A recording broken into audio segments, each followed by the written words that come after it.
태초에 말씀이 계시니라. 이 말씀이 하나님과 함께 계셨으니 이 말씀은 곧 하나님이시니라. 그가 태초에 하나님과 함께 계셨고 만물이 그로 말미암아 지은 바 되었으니 지은 것이 하나도 그가 없이는 된 것이 없느니라. 그 안에 생명이 있었으니 이 생명은 사람들의 빛이라. 빛이 어둠에 비치되 어둠이 깨닫지 못하더라. 하나님께로부터 보내심을 받은 사람이 있으니 그의 이름은 요한이라. 그가 증언하러 왔으니 곧 빛에 대하여 증언하고 모든 사람이 자기로 말미암아 믿게 하려 함이라. 그는 이 빛이 아니요 이 빛에 대하여 증언하러 온 자라. 참 빛, 그 세상에 와서 각 사람에게 비치는 빛이 있었나니 그가 세상에 계셨으며 세상은 그로 말미암아 지은 바 되었으되 세상이 그를 알지 못하였고 자기 땅에 오매 자기 백성이 영접하지 아니하였으나 영접하는 자 곧 그 이름을 믿는 자들에게는 하나님의 자녀가 되는 권세를 주셨으니 이는 혈통으로나 육정으로나 사람의 뜻으로 나지 아니하고 오직 하나님께로부터 난 자들이니라. 말씀이 육신이 되어 우리 가운데 거하심에 우리가 그의 영광을 보니 아버지의 독생자의 영광이요 은혜와 진리가 충만하더라. 아멘. 함께 읽은 본문의 말씀 가지고 가장 귀한 선물 우리 김선진 목사님과 결을 같이 해서 말씀 잠깐 나누고 오늘 사실 메인 순서는 설교가 아니고 우리 찬양대의 찬양이 아닐까 하는 생각이 드는데요. 참 귀한 선물 오늘 받은 날입니다. 믿습니까? 네. 하나님께서 또 눈까지 주셔서 화이트 크리스마스가 됐지만 사실 이것보다 더 큰 선물은 우리 예수 그리스도인 줄로 믿습니다. 네. 함께 앉아있는 성도들 오늘 특별히 온 세대가 같이 앉아서 이렇게 예배드리고 있는데요. 교회학교 학생들까지 한자리에 앉아서 예배드리는 이 시간 얼마나 귀하고 감사한지 모르겠어요. 다시 한번 옆에 있는 사람들과 이렇게 인사하겠습니다. 메리 크리스마스. 네. 한 번 더 인사하시는데요. 구주가 나셨습니다. 네. 성경에서 예수님에 대해서 증언하고 있는 복음서가 총 4권이 있죠. 마태복음과 마가복음과 누가복음과 요한복음이 있습니다.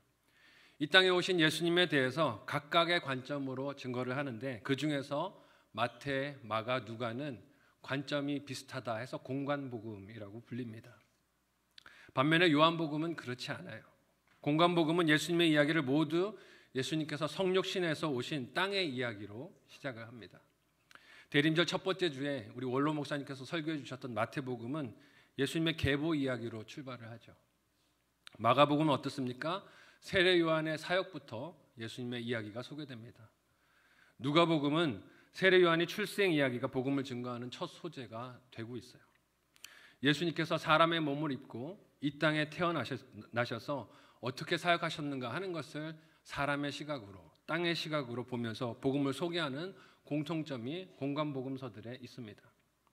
이는 하나님께서 그 아들을 우리 인간의 역사 가운데 분명히 보내셨고 그 예수님이 우리의 손에 만져지고 눈에 보이고 들리는 분이라는 것을 분명히 실제하는 분이라는 것을 증거하는 특징이 있어요. 하지만 요한복음은 그 관점이 사람이 아니라 하나님의 관점, 하늘의 관점에서 이야기가 출발됩니다. 하나님의 시선에서 복음을 먼저 증거해서 전해요. 이 땅에 오신 예수님은 사람이 볼 때 목수인 요셉의 가정에서 태어나서 짧은 인생을 살다 그렇게 죽음을 맞이한 분으로 보일 수 있겠지만 실상은 영원 전부터 계셨던 분이시고 하나님이시고 하나님의 말씀이시고 시간 안에 갇혀 계신 분이 아니라 시간을 초월해 계신 분이라는 거예요. 근데 이것을 유대인들이라면 누구나 알아들을 수 있는 창세기의 첫 부분을 인용해서 요한복음이 시작됩니다. 이는 성탄절에 우리가 받아야 할 가장 중요한 선물인 예수 그리스도를 알리고 깨닫게 하기 위함입니다. 어제 성만제를 했는데 케이크 100개가 준비가 됐는데 못 받으신 분들이 너무 서러워하시는 거예요. 사회를 보셨던 차요 목사님이 1년만 기다리세요. 내년에 또 기회가 올 수 있어요. 이렇게 말씀드렸잖아요. 어제 못 받은 케이크는 1년 기다리면 받을 수 있겠지만 예수님은 놓쳐서는 안 되는 선물인 줄 믿으시기를 바랍니다. 이 성탄절에 우리가 요한복음을 통해 듣는 가장 귀한 선물 되신 예수님, 오늘 본문에 어떻게 우리에게 소개되고 있습니까? 두 가지로 살펴볼 텐데요. 첫 번째는요, 한번 따라해 볼까요? 깨닫지 못해도 사랑으로 비추시는 빛이 되십니다. 오늘 본문 1절에서 5절까지의 내용을 같이 한 목소리로 읽어보겠습니다. 같이 읽습니다. 시작. 태초에 말씀이 계시니라. 이 말씀이 하나님과 함께 계셨으니 이 말씀은 곧 하나님이시니라. 그가 태초에 하나님과 함께 계셨고 만물이 그로 말미암아 지은 바 되었으되 지은 것이 하나도 그가 없이는 된 것이 없느니라. 그 안에 생명이 있었으니 이 생명은 사람들의 빛이라. 빛이 어둠에 비치되 어둠이 깨닫지 못하더라. 아멘. 1절 말씀은 창세기 첫 부분을 기억나게 하죠. 태초에 하나님이 천지를 창조하셨다 선언이 성경이 시작하게 하는 첫 선언이었는데 사도 요한은 이를 의도적으로 인용을 해서 지금 자신이 전하는 예수 그리스도께서 그 창조의 주인공이 되십니다 하는 것을 유대인들이라면 누구나 알아들을 수 있게 말합니다. 구약 성경을 거의 암송하다시피 하는 유대인들 입장에서는 이런 요한의 증언이 당혹스러웠을 거예요. 말씀의 전문가들인 그들이 만일 예수님께서 하나님의 말씀이자 하나님 자신이라면 어떻게 모를 수가 있는가? 알 수밖에 없어야 하는데 수긍이 되지 않는다 생각할 수 있겠죠. 이렇게 느낄 수 있는 의문에 대해서 요한이 무엇을 말합니까? 하나님께서 창조하신 피조물 가운데 하나님의 말씀이 계시지 않는 곳이 없었고 그 말씀 안에 사람들의 빛이 되는 생명이 있었지만 어둠에 있는 자들에게는 이 빛이 보이지가 않았다는 것이에요. 우리의 삶에 볼 수 없는 장애를 가진 분들을 보면 어떻습니까? 세상에 빛이 있어도 장애 때문에 보이지가 않죠. 빛이 있어도 그걸 느끼지 못합니다. 이와 같은 문제가 인생에게 있었다는 것이에요. 그래서 예수님은 이후 9장에서 날 때부터 맹인된 자를 고치는 이적을 통해 볼 수 없는 자라도 빛을 보고 깨닫게 하시는 메시아가 예수님 자신이 되심을 말씀하십니다. 요한복음 9장 1절에서 3절까지의 말씀을 우리 같이 한 목소리로 읽어볼게요. 같이 읽습니다. 시작. 예수께서 길을 가실 때 날 때부터 맹인된 사람을 보신지라. 제자들이 물어 이르되 랍비여 이 사람이 맹인으로 난 것이 누구의 죄로 인함이니까? 자기니까 그의 부모니까? 예수께서 대답하시되 이 사람이나 그 부모의 죄로 인한 것이 아니라 그에게서 하나님이 하시는 일을 나타내고자 하심이라. 아멘. 제자들은 앞을 보지 못하는 맹인이 죄 때문에 그렇게 된 것이다 라고 생각을 했어요. 그를 바라보면서 자신들은 본다라고 생각을 하고 있었죠. 그가 죄인이기 때문에 빛이 있어도 이걸 깨닫지 못하는 문제를 알고 살아가고 있다라고 생각했습니다.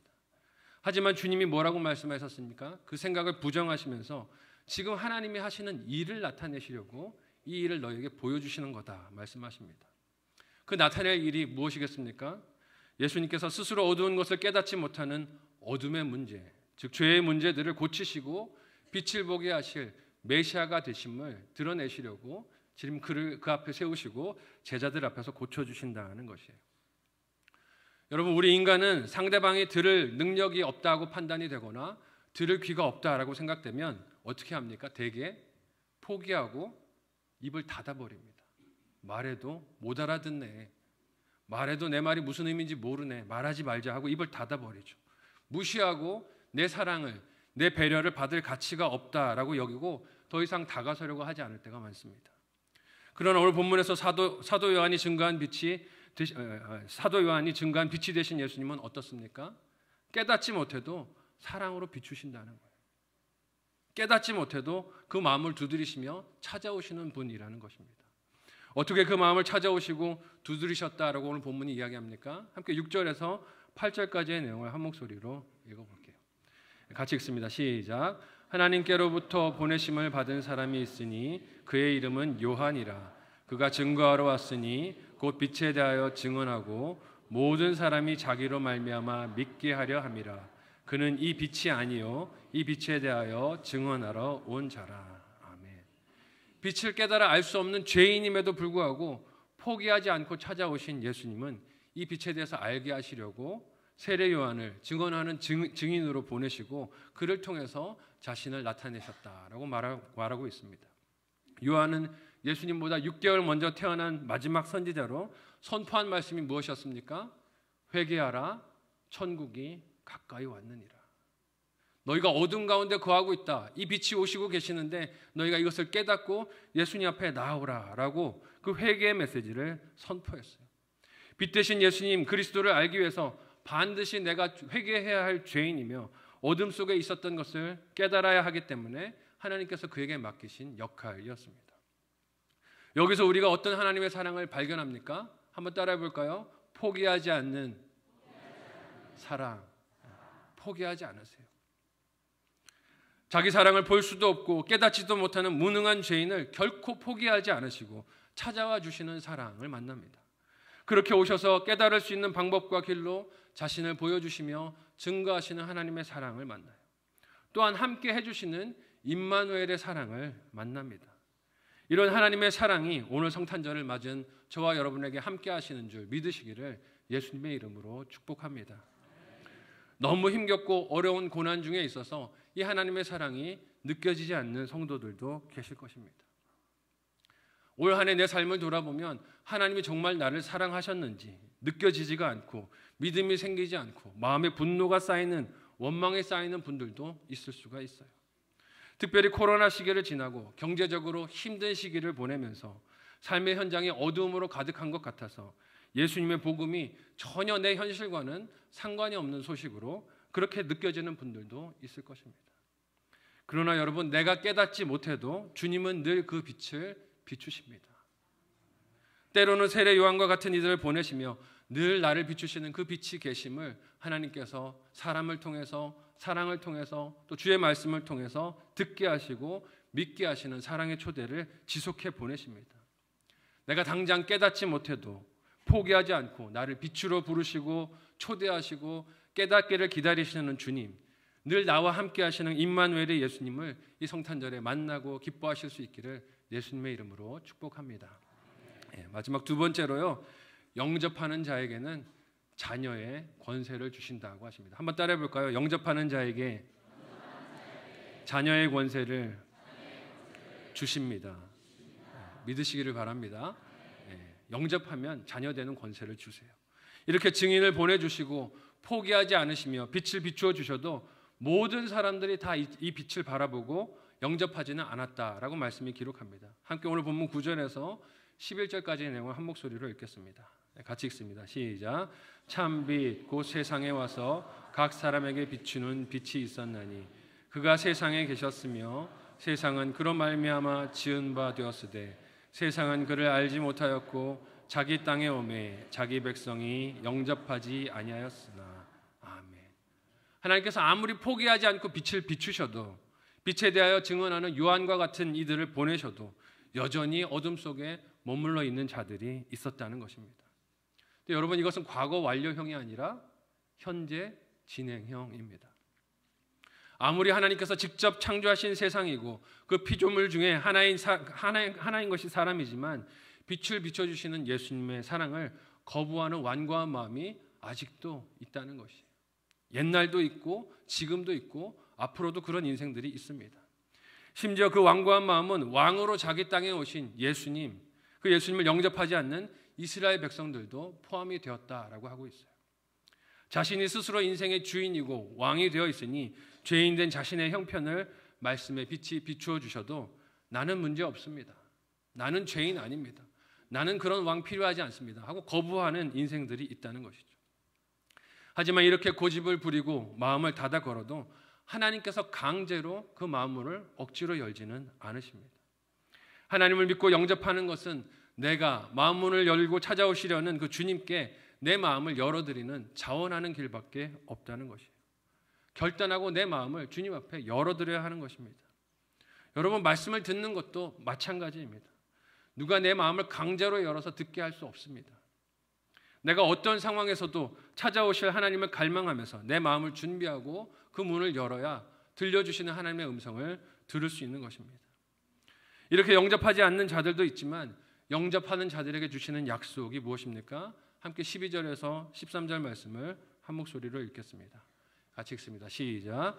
영접하는 자 곧 그 이름을 믿는 자들에게는 하나님의 자녀가 되는 권세를 주셨으니 이는 혈통으로나 육정으로나 사람의 뜻으로 나지 아니하고 오직 하나님께로부터 난 자들이니라. 아멘. 포기하지 않고 사랑으로 비추시는 빛을 깨닫고 그 빛을 영접하면 하나님의 자녀가 되는 권세를 주셨다고 하십니다. 여러분, 하나님의 자녀가 된 권세가 무엇입니까? 하나님께서 우리를 먹이시고 입히시고 돌보시고 마시게 하는, 우리의 필요를 돌보아 주시는 하나님의 아버지 되어 주시는 은혜인 줄 믿으시기를 바랍니다. 지난 금요일 말씀에서 나눴듯이 이 자녀가 되는 권세를 갖지 못한 인생들은 늘 걱정하며 삽니다. 뭘 걱정합니까? 무엇을 먹을까? 무엇을 마실까? 무엇을 입을까? 걱정하고 살아요. 마태복음 6장 31절에서 32절까지의 본문을 한 목소리로 읽어보겠습니다. 같이 읽습니다. 시작. 그러므로 염려하여 이르기를 무엇을 먹을까, 무엇을 마실까, 무엇을 입을까 하지 말라. 이는 다 이방인들이 구하는 것이라. 너희는 하늘 아버지께서 이 모든 것이 너희에게 있어야 할 줄 아시느니라. 아멘. 아버지가 없는 이방인들은 빛 대신 예수님을 영접하지 않았기 때문에 늘 사는 것이 두렵고 걱정되고 염려 속에 살지만, 그렇게 살아갈 수밖에 없지만 하나님을 아버지로 모신 자녀는 이 모든 필요를 돌보시는 아버지의 손 안에 있기 때문에 평안을 누리는 줄 믿으시기를 바랍니다. 이 권세를 예수님을 선물로 받아들인 자들에게는 주신다는 것이에요. 이는 13절 말씀처럼 사람의 혈통으로 되는 것이 아니라고 하십니다. 육정으로 되는 것도 아니라고 하세요. 각오나 뜻으로 결심으로 되는 것이 아닙니다. 기독교 가정에서 태어났다고 되는 게 아니에요. 모태신앙이라고 되는 것이 아닙니다. 오직 하나님께서 낳아주시는 은혜로 그렇게 하나님의 자녀가 된다고 하십니다. 그러니 이 말씀을 묵상하며 내 삶을 비추어 보면 오늘 내가 내 입으로 예수님을 구주로 그리스도로 고백하는 것은 세상에서 가장 큰 선물을 받은 복인 줄 믿으시기를 바랍니다. 한번 따라해 볼까요? 예수는 나의 구주십니다. 이걸 고백할 수 있으면 가장 큰 선물을 이 성탄절에 받으신 것이십니다. 이런 은혜의 선물을 주시려고 예수님께서 성탄의 구주로 오셨습니다. 이를 본문 14절은 오늘 이렇게 증언하고 있습니다. 같이 한번 오늘 본문 14절을 한 목소리로 읽어보겠습니다. 같이 읽습니다. 시작. 말씀이 육신이 되어 우리 가운데 거하심에 우리가 그의 영광을 보니 아버지의 독생자의 영광이요 은혜와 진리가 충만하더라. 어둠에 있어서 빛이 비추어도 깨닫지 못하던 안타까운 인생이 우리였습니다. 이런 우리가 어떻게 하나님의 영광을 볼 수 있었겠습니까? 하나님의 말씀이 예수 그리스도로 우리 가운데 오셔서 우리와 똑같이 배고프시고 아프시고 피곤하시고 시험도 받으시는 모습을 보여주심으로 그의 영광을 보게 인도해 주셨습니다. 그리고 이 성탄절에 하나님의 말씀이 육신이 되어 우리를 포기하지 않고 빛을 비춰주신 사랑으로 우리와 함께 하십니다. 임마누엘의 하나님으로, 우리와 늘 함께 하시는 하나님으로 이 성탄절에 우리에게 오셨습니다. 우리는 미련하고 둔해서 이 사랑을 잘 깨닫지 못합니다. 포기할 때도 많습니다. 우리는 포기해버리려고 그렇게 마음을 먹을 때가 많아요. 하지만 하나님은 그럼에도 불구하고 우리를 포기하지 않고 사랑으로 함께 해주시는 임마누엘로 우리의 손을 붙드십니다. 이 가장 귀한 선물을 받으신 여러분 모두를 사랑하고 축복합니다. 이 성탄절에 이 아름다운 선물을 놓치지 않고 이 선물을 알지 못하는 영혼들에게도 나눠줄 수 있는 복의 통로들이 다 되시기를 사랑하는 예수님의 이름으로 축복합니다. 아멘. 함께 기도하겠습니다. 말씀을 기억하며 합심하여 기도할 때 하나님 빛을 비추어 주시고 가장 귀한 선물을 주셔서 감사합니다. 이 선물을 우리가 평생 잃지 않게 하여 주시고 이 선물을 받지 못한 안타까운 영혼들에게 나누어 줄 수 있는 복의 통로되는 우리가 될 수 있게 도와달라고 간절한 마음으로 합심하여 함께 기도하겠습니다. 하나님 은혜를 감사합니다. 가장 귀한 선물이신 예수 그리스도를 이 성탄절에 우리로 하나님 깨달아 믿게 하여 주시고 그 빛 가운데 걸어가는 자녀 삼아 주시니 감사합니다.